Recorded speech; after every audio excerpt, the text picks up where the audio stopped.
ओम नमो भगवते वासुदेवाय। ओम नमो भगवते वासुदेवाय। ओम नमो भगवते वासुदेवाय। ओम अज्ञानतिमिरान्धस्य ज्ञानाञ्जनशलाकया चक्षुरुन्मीलितं येन तस्मै श्रीगुरवे नमः। नमः ॐ विष्णुपादाय कृष्णपृष्ठाय भूतले श्रीमते भक्तिवेदान्त स्वामिन् इति नामिने। नमस्ते सारस्वते देवे गौरवाणी प्रचारिणे निर्विशेषा शून्यवादी पाश्चात्यदेशतारिणे। जय श्री कृष्णा चैतन्य प्रभु नित्यानंद श्री अद्वैत गदाधर श्रीवासादि गौर भक्तवृंद। हरे कृष्णा कृष्णा कृष्णा हरे हरे, हरे राम राम राम हरे हरे। हरे जगत गुरु शिला प्रभुपाद की जय। भगवत वाणी भगवत गीता जी की जय। गुरु महाराज की जय। भगवती वाचारम श्री गुरु दीनतारणम परमानंदम माधवम श्री चैतन्य ईश्वर हरि ओम तत्सत। हरे कृष्णा। तो आप लोगों का बहुत बहुत स्वागत है आज के हमारे इस सत्र में, इसमें हम पढ़ने जा रहे हैं भगवत गीता जी के 9वें अध्याय के श्लोक संख्या 26 को। तो हम लोगों ने जो पहले के जो श्लोक सीखे, जो सेक्शन हमारा चल रहा था, तो वो हमने कौन सा बनाया था एक्रोनिम, ये अध्याय का किंग, KING। ठीक है, तो हमने 3 गुरु की कृपा से, भगवान की कृपा से कंप्लीट कर लिए। तो श्लोक संख्या 25 तक हम लोगों ने, जो एन था हमारा सेक्शन, वो हम लोगों ने कंप्लीट कर लिया। नॉन वर्शिप है ना, या indirect worship of Lord Krishna. अब हम जो है सेक्शन में प्रवेश कर रहे हैं, वो कौन सा है? जी। जी से क्या है, कौन बताएगा? जी से क्या है? ग्लोरीज ऑफ भक्ति, है ना।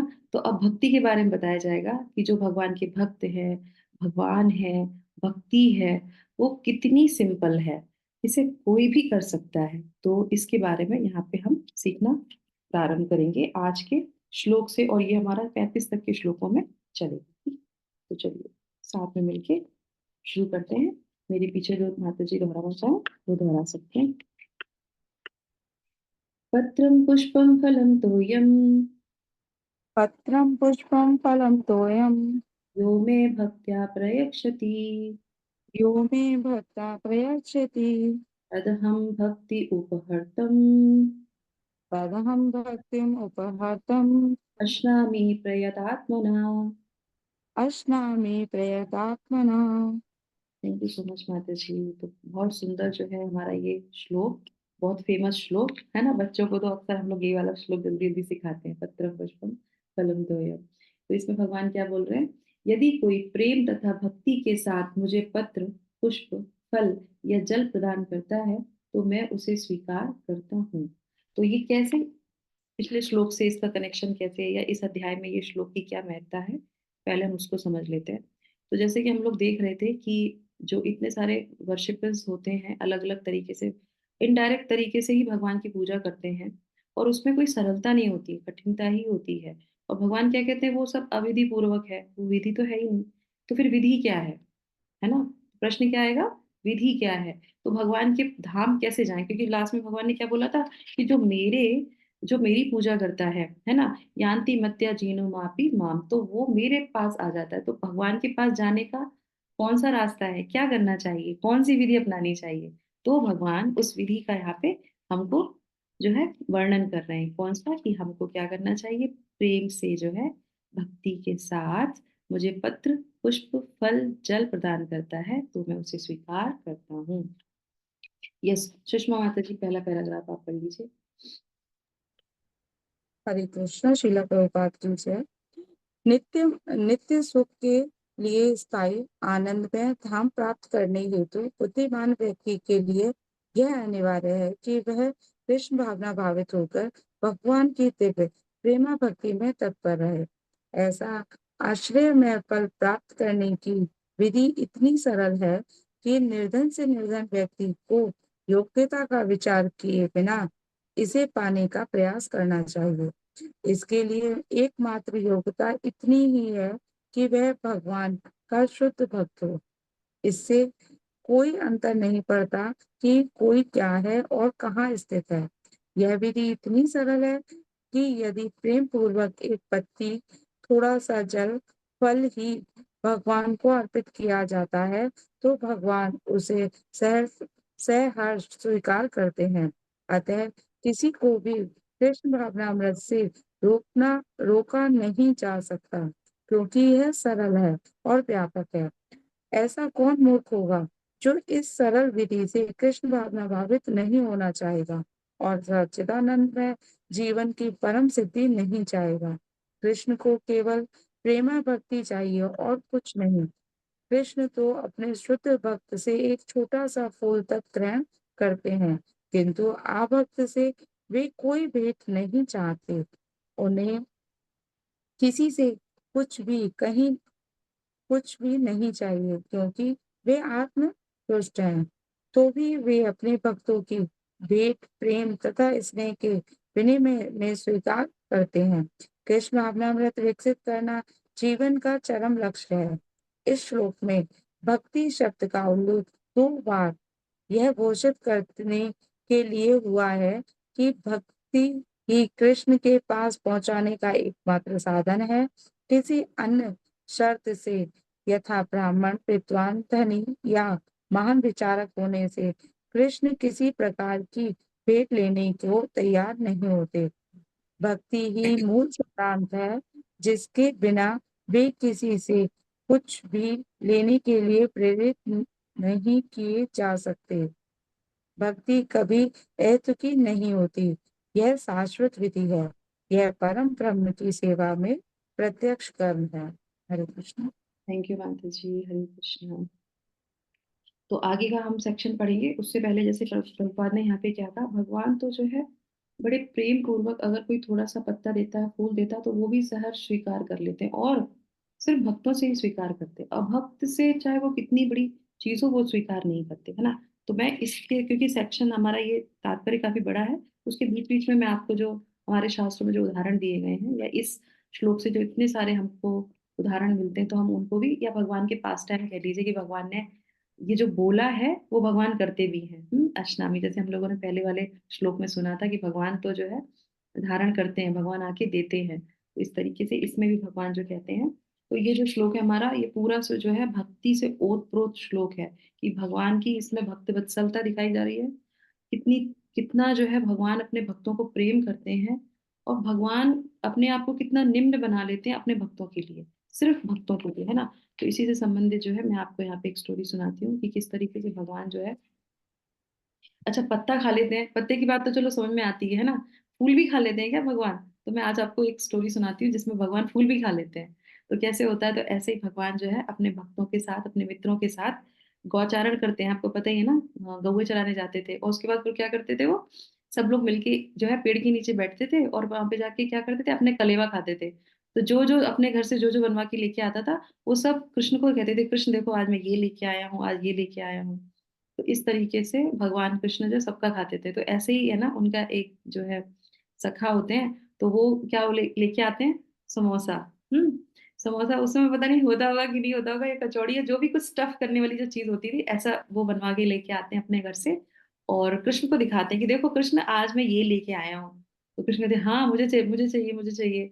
तो वो क्या करते हैं, उनके साथ जो है हास परिहास करते हैं। तो वो क्या करते हैं, उस समोसे या कचौड़ी में से अंदर का जो स्टफिंग होती है वो निकाल के बाहर निकाल देते हैं, और उसके अंदर क्या करते हैं, पास में ही, क्योंकि बैठे होते हैं उसमें, तो वहां से वो फूल होते हैं, उसको तोड़ तोड़ के उसकी पत्तियां उसके अंदर भर देते हैं।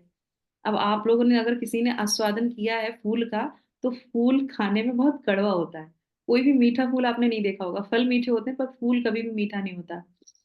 खट्टा हो सकता है, पर मीठा नहीं होता। तो वो उसमें भर देते हैं और फिर कृष्ण को दे देते हैं। अब आप बताइए, जब वो ये सब चीजें कर रहे थे, तो भगवान कृष्ण जिनकी पूरी सृष्टि है, जिनको सबके बारे में पता रहता है, सबके परमात्मा के स्वरूप में वो अंदर बैठे रहते हैं, उनको नहीं पता था कि ये इसके अंदर क्या भर के मुझे दे रहा है।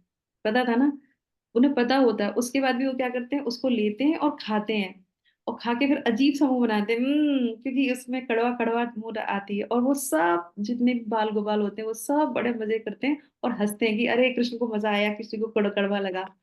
तो ये स्टोरी इसलिए बहुत सुंदर है कि प्रेम से, क्योंकि उनके भक्त उनके साथ हास परिहास करते हैं और प्रेम से उनको जो है फूल तोड़ के उसमें भर देते हैं और उन्हें देते हैं। अगर हमें पता चल जाए कि कोई व्यक्ति हमें से फूल भर के दे रहा है तो कहेंगे नहीं, हम तो नहीं खाएंगे, इसमें जरूर तुमने कुछ डाला है, निकालो निकालो दिखाओ। क्योंकि भगवान प्रेम करते हैं इसलिए वो उसको खा लेते हैं, और दूसरे को आनंद आ रहा है हमारे इस हास प्रयास से तो उसको आनंद प्रदान करते हैं। तो इस तरीके से भगवान फूल भी खा लेते हैं। चलिए अब नेक्स्ट हम अपना पैराग्राफ पढ़ते हैं। यस, कौन माता जी पढ़ना चाहेंगे? पढ़िए पढ़िए माता जी फटाफट से। ठीक है, कोई नहीं पढ़ेगा तो मैं हरे पढ़ूंगी। कृष्णा। हरे कृष्णा। पढ़िए मैं पढ़ो। पढ़िए माता जी, अर्चना माता जी। माता जी यहाँ से आना, यह बतलाकर कि यस। वे ही एकमात्र भोक्ता, आदि स्वामी और समस्त यज्ञ भेंटों के वास्तविक लक्ष्य हैं। अब भगवान कृष्ण यह बताते हैं कि वे किस प्रकार की भेंट पसंद करते हैं। यदि कोई शुद्ध होने तथा जीवन के लक्ष्य तक पहुंचने के उद्देश्य से भगवत भक्ति करना चाहता है, तो उसे चाहिए कि वह पता करे कि वे भगवान उससे क्या चाहते हैं। कृष्ण से प्रेम करने वाला उन्हें उनकी इच्छित वस्तु देगा और कोई ऐसी वस्तु भेंट नहीं करेगा जिसकी उन्हें इच्छा ना हो या उन्होंने न मांगी हो। इस प्रकार कृष्ण को मांस, मछली तथा अंडे भेंट नहीं किए जाने चाहिए। यदि उन्हें इन वस्तुओं की इच्छा होती तो वे इनका उल्लेख करते। उल्टे वे स्पष्ट आदेश देते हैं कि उन्हें पत्र, पुष्प, जल तथा फल अर्पित किए जाएं और वे इन्हें स्वीकार करेंगे। अतः हमें समझना चाहिए कि वे मांस, मछली और अंडे स्वीकार नहीं करेंगे। शाक, अन्न, फल, दूध तथा जल, ये ही मनुष्यों के उचित भोजन है और भगवान कृष्ण ने भी इन्हीं का आदेश दिया है। इनके अतिरिक्त हम जो भी खाते हों वह उन्हें अर्पित नहीं किया जा सकता, क्योंकि वे उसे ग्रहण नहीं करेंगे। यदि हम ऐसा भोजन उन्हें अर्पित करेंगे तो हम प्रेमा भक्ति नहीं कर सकेंगे। Hare Krishna. Thank you so much Archana माता जी। तो इस पैराग्राफ में शिला प्रभुपाद इम्फेसाइज करके इस चीज को क्लियर करना चाहते हैं कि जो लोग ये सोचते हैं कि हम कुछ भी ऑफर कर सकते हैं, जो उनको इच्छा लगता है वो हम ऑफर करते हैं और पर भगवान खा लेते हैं, ऐसे कई जगह देखा गया। तो शिला प्रभुपाद बता रहे हैं कि हम एक बार मैं लेक्चर सुन रही थी तो उसमें कौन से महाराज हैं, हमारे लोकनाथ महाराज कह रहे थे भगवान ने कहीं नहीं कहा भगवत गीता में कि वो अंडम, मांसम और मुर्गम खाना पसंद करते हैं। वो कहते हैं मैं पत्रम पुष्पम फलम खाता हूँ, अंडम पुष्पम मुर्गम नहीं खाता हूँ। तो कभी भी इन सब चीजों को ना सेवन करना चाहिए, ना किसी को सेवन करने देना चाहिए, बहुत बड़ा अपराध है। और उसी योनि में हमें जाना पड़ेगा जिसको हम खा रहे हैं मार के, वो हमको अगले जन्म में मार के हमको खाएंगे, तो ये बहुत बड़ा अपराध होता है। तो इस तरीके से वो बोल रहे हैं। और समझना चाहिए शुद्ध भक्ति जब हम करते हैं तो भगवान हमसे क्या चाहते हैं, वो बहुत अच्छा श्रील प्रभुपाद यहाँ पे हमारे लिए बता रहे हैं कि पता लगाना चाहिए कि लक्ष्य क्या है, भगवान हमसे क्या चाहते हैं। तो इस तरीके से तो एक और पास टाइम मैं आपको बताती हूँ। श्रीमद् भागवतम में जो है ये श्लोक को जो है भगवान खुद इस चीज को बताते हैं अपने सुदामा विप्र को, है ना, सुदामा का 10वें स्कंद के 21वें जो है अध्याय में ये वाला आता है। इसमें भगवान जो है खुद बोलते हैं किनसे, अपने सुदामा जो उनके मित्र होते हैं उनसे बोलते हैं। और वो कैसे होता है, ये पास टाइम कैसे आता है, जब सुदामा विप्र हम सब जानते हैं कितनी अवस्था में थे, है ना, अनन्य भक्ति कर रहे थे, उन्हें पता था सब कुछ है, द्वारकाधीश है मेरा मित्र, पर वो कुछ नहीं मांगते थे, पर उनकी पत्नी की कहने से वो चले जाते हैं। तो वो कहते हैं अरे कितनी अच्छी शिक्षा है कि भगवान के पास जाए तो खाली हाथ नहीं जाना चाहिए। तो वो कहते हैं नहीं कुछ तो लेके जाओ, कुछ था ही नहीं, तो सूखा पुराना सा पड़ा हुआ वो भी किसी से मांग के जो है वो चेवड़ा ले लेते हैं, है ना। और चेवड़ा लेके वो अपने जो है, क्योंकि कपड़े भी उनके गंदे ही होते हैं, तो उसमें बांध लेते हैं और छुपा लेते हैं कि कैसे देंगे। अब पत्नी ने बोला है तो जा तो रहे हैं, वहां जाते हैं और भगवान को पता चल जाता है। जैसे उन्होंने फूल खा लिया, उनको पता था ये फूल भर के मुझे दे रहा है, और यहाँ पे उन्हें क्या पता चलता है कि ये चेवड़ा लेके आया है। सुदामा की विप्र की जो स्टोरी वो इतनी हार्ट टचिंग है, तो वो छुपा लेते हैं। और जब उनके पास वहां पहुंचते हैं तो भगवान कहते हैं कि क्या लाए हो तुम, क्या लेके आए हो, तुम तो कुछ लाए हो, मेरी भाभी ने कुछ दिया है। कहते नहीं नहीं कुछ नहीं कुछ नहीं। उन्हें पता था ये द्वारकाधीश है, 56 भोग ग्रहण करते हैं, मैं कहाँ इनको ये चेवड़ा दूंगा। पर वो मैं भक्त्या प्रणश्यति, जो भक्ति से मुझे देता है, मेरे लिए लेके आता है, मैं उसे ग्रहण करता हूँ। और भगवान तुरंत उसमें से मुट्ठी भरते हैं और खा लेते हैं, जबकि वो उनके खाने लायक नहीं था। उसी समय तो पहला बेनेडिक्शन भगवान भगवान खाते हैं तो भगवान देने के लिए खाते हैं। तो उन्होंने जैसे खाया तो भगवान ने क्या दे दिया, सारा धन धान्य तुम्हारे पास हो जाएगा। और जैसे ही वो दूसरी मुट्ठी खाते हैं उसके बाद कहते हैं कि सारी जो रानियां हैं, यानी कि रुक्मिणी हैं, लक्ष्मी जी हैं, वो सब तुम्हारे सेवा में लग जाएंगे। और जैसे ही वो तीसरी मुट्ठी डालते हैं, रुक्मिणी जी हाथ पकड़ लेती, कहती पहले तो तुमने मेरी सेवा में लगा दिया, धन दान दे दिया, हम लोग को भी उनकी सेवा में लगा दिया, अब हम उनकी सेवा करेंगे ही करेंगे, है ना। किसी भी फॉर्म में करें, ऐसा नहीं कि डायरेक्ट जैसे भगवान की सेवा करती वैसे नहीं, कि लक्ष्मी जी कभी उनको छोड़ के नहीं जाएंगी, रुक्मिणी जी कभी उनको छोड़ के नहीं जाएंगी, मतलब जो जो ब्लेसिंग्स की देवियां हैं वो कभी उनको छोड़ के नहीं जाएंगी।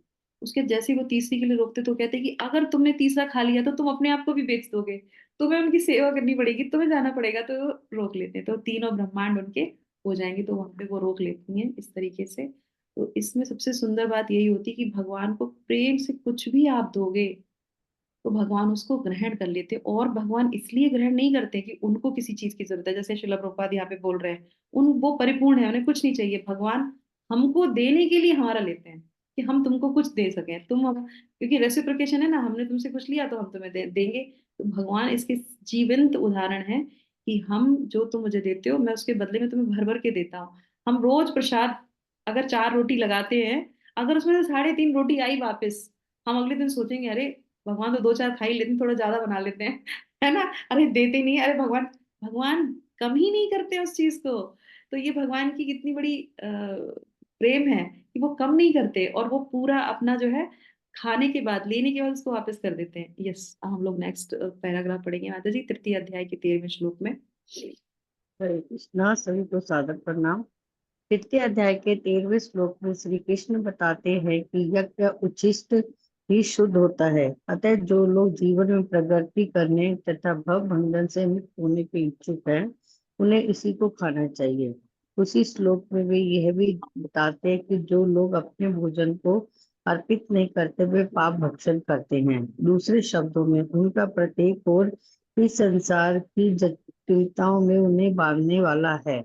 अच्छा सरल शाकाहारी भोजन बनाकर उसे भगवान श्री कृष्ण के चित्र या अर्चा विग्रह के समक्ष अर्पित करके तथा नतमस्तक होकर इस तुच्छ भेंट को स्वीकार करने की प्रार्थना करने से मनुष्य अपने जीवन में निरंतर प्रगति करता है। पुरुष का शरीर शुद्ध होता है और मस्तिष्क के शेष तंतु उत्पन्न होते हैं, जिससे शुद्ध चिंतन हो पाता है। सबसे बड़ी बात यह है कि ये समर्पण अत्यंत प्रेम पूर्वक करना चाहिए। कृष्ण को किसी तरह के भोजन की आवश्यकता नहीं रहती, क्योंकि उनके पास तो सब कुछ है। किंतु यदि कोई उन्हें इस प्रकार प्रसन्न करना चाहता है तो उसे इस भेंट को वे इस भेंट को स्वीकार करते हैं। भोजन बनाने, सेवा करने तथा भेंट करने में जो सबसे मुख्य बात रहती है वह है कृष्ण के प्रेम बस कर्म करना। हरे कृष्णा। हरि बोल। Thank you. Thank you so much माता जी, बहुत अच्छा। तो यहाँ पे श्रील प्रभुपाद बहुत अच्छा बता रहे हैं कि हमको क्या करना चाहिए। यज्ञ का उच्छिष्ट ही शुद्ध होता है, तो भगवान ही जो है हमारे भोक्ता है, यज्ञ है स्वयं। वो कहते हैं कि मैं यज्ञ हूँ। तो अगर हम भगवान को कोई चीज देते हैं और उनका उच्छिष्ट खाते हैं तो हम शुद्ध हो जाएंगे। तो श्रील प्रभुपाद क्या बोलते हैं, मुझे गुरु महाराज का एक याद आ रहा है। गुरु महाराज एक बार ऐसे ही बोल रहे थे, कह रहे थे कि नारद ब्रह्मा जी ने, हाँ ब्रह्मा जी से कुछ गलती हो गई और उन्होंने अपना शरीर तुरंत त्याग कर दिया। कुछ गलती हो गई, शरीर उन्होंने त्याग दिया कि ये जो भौतिक शरीर है इससे गलतियां हुई हैं, तो मुझे ये शरीर चाहिए ही नहीं, मुझे तुरंत मैंने इसको त्याग दिया। तो बोले हमारे भी तो बहुत सारी चीजें ऐसी गलती होती रहती, हम क्या करेंगे। तो वो कहते कुछ नहीं करना है, हमारे गुरु महाराज कह रहे थे कुछ नहीं करना है। क्या करना है, छोटे से लेके अगर आप 7 साल तक, सिर्फ 7 साल, 7 साल तक अगर आप सिर्फ प्रसाद खाते हैं, सिर्फ भगवान का प्रसाद खाते हैं, आपका पूरा शरीर क्या हो जाता है, ट्रांसडेंटल हो जाता है। क्योंकि आपने और कुछ नहीं खाया, आपने कुछ भी टच नहीं किया, आप सिर्फ प्रसाद खाते हैं, भगवान को ऑफर्ड खाते हैं। तो आपका शरीर, जो अंदर जो सेल है, वो सब जो है आपके परिवर्तित हो जाते हैं। तो इस तरीके से बताते हैं कि उच्चिष्ट में इतनी शक्ति है कि अगर किसी को भक्त बनाना हो, जैसे आज भी था शिला प्रभुपाद की शिक्षा थी, तो वो कह रहे कि भक्त बनाना कितना कठिन है। और उसी के साथ एक और सरल माध्यम शिला प्रभुपाद ने बताया, इस्कॉन के जो है बुलेट्स। कौन बता सकता है इस्कॉन की बुलेट्स क्या है। इस्कॉन के बुलेट्स, वो कहते हैं इस्कॉन के बुलेट दे दो। हरे कृष्णा। हरे कृष्णा। कृष्ण कृष्ण नहीं हरे नहीं हरे। नहीं नहीं। प्रसादम माता जी। हाँ, और उसमें भी अच्छा, इस्कॉन प्रसाद। का बुलेट क्या है, गुलाब जामुन। तो शिला प्रभुपाद जब जैसे वेस्टर्न में जाते थे, प्रचार करते थे, तो हर एक चीज़ नहीं हो तो फिर कहते भगवान की जूठन अगर कोई खाएगा तो वो भगवान को ऑफर करके बहुत सारे गुलाब जामुन बना के रख देते थे। वो कहते थे मैं जितना खाना है खा लो। वो कहते स्वामी जी हम खा सकते हैं? बोले हाँ, जितना खाना है खा लो। और क्यों? क्योंकि उन्हें पता था कि इसकी शक्ति इतनी है कि ये खाएँगे ना और तुरंत उनका हृदय परिवर्तित हो जाएगा। और शिला प्रभुपाद के हाथ से बनाया हुआ, भगवान को भोग लगाया हुआ और वो अगर कोई उच्छिष्ट खाएगा, तो कैसे उसका चित्त परिवर्तित नहीं होगा? तो वो तो कमाल कर ही सकते हैं शिला प्रभुपाद। तो ये महत्ता है, तो इसी से संबंधित मैं आपको स्टोरी सुनाती हूँ। ऐसे तो बहुत सारी स्टोरियाँ हैं, तो मैं कोशिश करूँगी ज़्यादा से ज़्यादा आप लोगों को बताने की। तो हरि भक्ति विलास में जो है एक आता है कि किस तरीके से जैसे हमने फूल के बारे में बताया, भगवान के उच्छिष्ट के बारे में हम भी हमने सुना, तो इसी तरीके से भगवान कहते हैं कि पत्रम, अगर कोई पत्र मुझे प्रेम से ऑफर करता है, तो मैं उसके लिए बिक जाता हूँ। तो ये हरि भक्ति विलास में एक श्लोक आता है, तुलसी जल मात्रेण जलस्य चुलुकेन च, मतलब जो होता है चुल्लू भर, तो ऐसा चुलुकेन च विक्रणीते स्वयं आत्मा भक्तयोगी भक्तवत्सला। तो ये जो श्लोक होता है, इसको जो है ये जो है गौमतीय तंत्र में ये आता है। तो इसको अद्वैत आचार्य पढ़ते हैं। जब ये आचार्य इसको श्लोक को पढ़ रहे होते हैं, तो उनके मन में बहुत जो है प्रेरणा आती है कि भगवान कह रहे हैं कि बस तुलसी देनी है और जल देना है, मात्र जल देना है, वो भी चुल्लू भर थोड़ा सा देना है, और मैं अपने आप को बेच देता हूँ, मैं वहां पे प्रकट हो जाता हूँ, मेरी भक्त वत्सलता वैसी है। तो वो इसका जो है प्रेरणा लेके क्या करते हैं कि मैं तो, अब कलयुग है, घोर कलयुग चल रहा है, और कलयुग में फिर अद्वैत आचार्य क्या करते हैं, जो स्वयं जो है कौन है, शिव जी ही हैं। तो वो क्या करते हैं, वो चैतन्य महाप्रभु को प्रकट करवाते हैं। तो उनके प्रार्थनाओं से, और सिर्फ सालिग्राम भगवान का जो है नियम क्या है कि सिर्फ उनको क्या चाहिए, उनको सिर्फ गंगा जल और उनको सिर्फ तुलसी अर्पण करिए और वो आपके हो गए, और उन्हें कुछ नहीं चाहिए। तो इस तरीके से उनको डेली वो ऑफर करते थे, और करते करते चैतन्य महाप्रभु को पुकारते थे कि कृपया करके भगवान आप आइए और जीवों का उद्धार कीजिए, जीवों का उद्धार कीजिए। और तुरंत फिर क्या होता है, चैतन्य महाप्रभु प्रकट होते हैं। तो इस तरीके से हमें, जो हम ये श्लोक पढ़ रहे हैं, तो श्लोक पढ़ने से क्या हमें प्रेरणा लेनी चाहिए कि भगवान जब बोल रहे हैं कि सिर्फ तुलसी से मैं आ जाता हूँ, तुलसी से मैं आपका हो जाता हूँ, तो हमें क्या करना चाहिए, हमें भगवान को तुलसी ऑफर करनी चाहिए। और देखिए कितना सुंदर, मैं जब ये पढ़ रही थी कल, तो मैं सोच रही थी कि कल से हमारा क्या शुरू हो जाएगा, चतुर्मास शुरू हो जाएंगे, है ना। तो आप सोचिए हम लोग नियम ले सकते हैं, है ना, कि हम डेली भगवान को एक तुलसी पत्र ऑफर करें, या हम एक फूल का जो है नियम ले सकते हैं, है ना। गंगा जल तो हम लोग यूज करते हैं ये भगवान की पूजा में। तो इस तरीके से भगवान को भोग नहीं लगाते हैं, तो भोग लगाना शुरू कर दें। कोई भी नियम भगवान के लिए जरूर हमें लेना चाहिए कि एटलीस्ट हम पूरे साल नहीं कर पाते, तो इन चतुर्मास में हम निष्ठा पूर्वक जो है मंगला आरती में आना, भगवान को दिया दिखाना, कुछ ऑफर करना प्रेम से, प्रेम से, सिर्फ भगवान आपके लिए कर रहे हैं। कर्म कांड से इसका कोई लेना देना नहीं है कि हम चतुर्मास कर लेंगे और सब जगह हमारी वाहवाही होगी, हमने ये नियम किया, नहीं। सिर्फ प्रेम से, क्योंकि भगवान इसमें हमें बहुत बड़ी शिक्षा दे रहे हैं कि मैं तुम्हारा हो जाता हूँ। तो इस तरीके से वो आ जाते हैं। इसी तरह से शुक्लांबर एक ब्राह्मण थे, वो नवदीप में रहते थे, और महाप्रभु के जो है बहुत अच्छे भक्त थे, उनके संगी थे, उनके साथ साथ रहते थे। पर वो क्या करते थे, वो उतनी सामग्री नहीं होती थी उनके पास। तो वो क्या करते थे, मानसिक रूप से चैतन्य महाप्रभु की सेवा करते थे।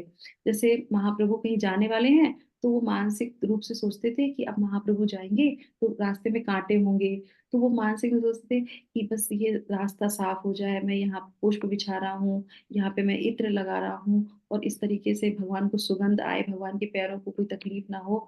और सोचते सोचते वो इतने, मेडिटेशन उनका इतना स्ट्रांग होता था, डिजायर इतनी स्ट्रांग होती थी कि वो जो भगवान जब वहां से जाते थे चैतन्य महाप्रभु, तो एक्चुअल में वही जो चीजें वो सोचते थे, वो उनको वहां पे प्राप्त होती थी। और भगवान जानते थे कि ये शुक्लांबर जो ब्रह्मचारी है, ये ब्राह्मण जो है, ये मेरे लिए मानसिक रूप से कितनी प्रार्थना करता है।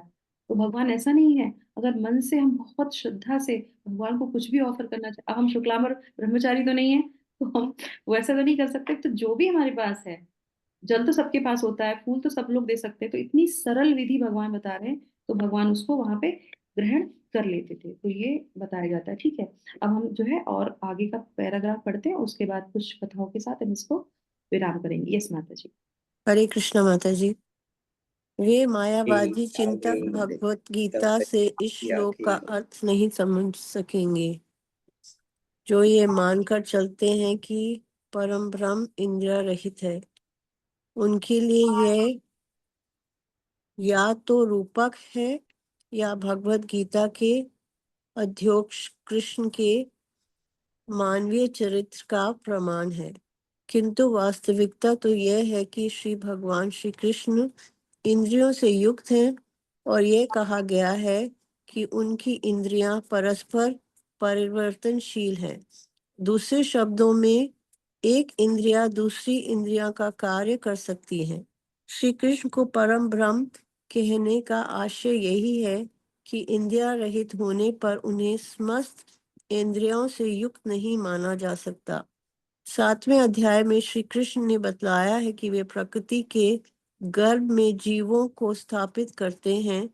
इससे वे प्रकृति पर सृष्टिपात करते हैं। अतः यहाँ पर भी भक्तों द्वारा भोजन अर्पित करते हुए भक्तों का प्रेम पूर्ण शब्द सुनना श्री कृष्ण के द्वारा भोजन करने तथा उनके स्वाद लेने के ही समरूप है। इस बात पर इसलिए बल देना होगा क्योंकि अपनी सर्वोच्च स्थिति के कारण उनका सुनना उनके भोजन करने तथा स्वाद ग्रहण करने के ही समरूप है। केवल भक्त ही बिना तर्क ये समझ सकता है कि परम ब्रह्म भोजन कर सकते हैं और उसका स्वाद ले सकते हैं। Hare Krishna. Very nice, thank you so much माता जी। तो यहाँ पे शिला प्रभुपाद मायावादियों का खंडन कर रहे हैं कि ये जो श्लोक है ये सिर्फ भक्ति समझ सकता है, क्योंकि ये क्या है, ये ग्लोरीज ऑफ भक्ति है ना। तो इसमें क्या है, भक्त के बारे में, भक्त की वत्सलता के बारे में, भगवान के बारे में, भक्ति के बारे में बताया जा रहा है। अब ये जो निर्विशेषवादी हैं, जो मायावादी हैं, जो कृष्ण अपराधी हैं, क्यों? क्योंकि वो भगवान की इंद्रियों को मानते ही नहीं है। अब कितनी अच्छी बात है कि हम भगवान को ऑफर कर सकते हैं और वो भगवान को कुछ खिला भी नहीं सकते, हम तो भगवान को खिला भी सकते हैं, पहना भी सकते हैं, श्रृंगार भी करा सकते हैं, बाहर भगवान को घुमाने भी ले जा सकते हैं, पर वो कुछ नहीं कर सकते।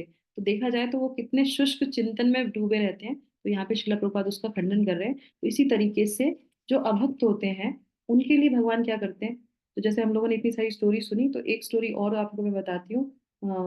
जो है महाभारत में, महाभारत में आता है ये, हम सब लोग को पता है इसके बारे में, कि भगवान के भक्तों से भी अगर कोई द्वेष करता है या ईर्ष्या करता है तो भगवान उसका भी भोजन नहीं लेते। मायावादी तो छोड़ दो, तो वो तो भगवान के ही द्वेषी हैं, करेक्ट। भगवान के भक्त से भी अगर कोई द्वेष करेगा तो भगवान उसका ग्रहण नहीं करेंगे। इसका बहुत अच्छा उदाहरण क्या है, जो हमारे दुर्योधन, दुर्योधन जब संधि के लिए इनको बुलाते हैं कृष्ण को, सॉरी कृष्ण भगवान जब जाते हैं संधि के लिए कि ये युद्ध ना हो और संधि कर ली जाए, तो उस समय क्या होता है, दुर्योधन जब आते हैं तो कृष्ण के लिए भोज पदार्थ बनाया जाता है। अब वो उनके मन में क्या होता है, भगवान को फीड कराने की मानसिकता नहीं होती है, उनके अंदर होता है कि खिलाएंगे पिलाएंगे। कृष्ण को तो बहुत खाने का, बहुत जगह जगह जाके चोरी करके खाते पीते ये सब करते रहते हैं, इनको खूब खिलाओ और ये मान जाएंगे, है ना। तो इस तरीके से उनको जो है घूस देने का प्रयास करते हैं, और वो बनाते हैं 56 भोग और कृष्ण से बोलते हैं कि आप जो है प्रसादम लीजिए।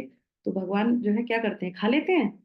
नहीं, दुर्योधन के 56 भोग को वो ठुकरा देते हैं और क्या बोलते हैं, उस समय वो बोलते हैं कि पहली बात तो मुझे, तुमको मुझसे प्रेम नहीं है, और दूसरी बात मुझे भूख भी नहीं है।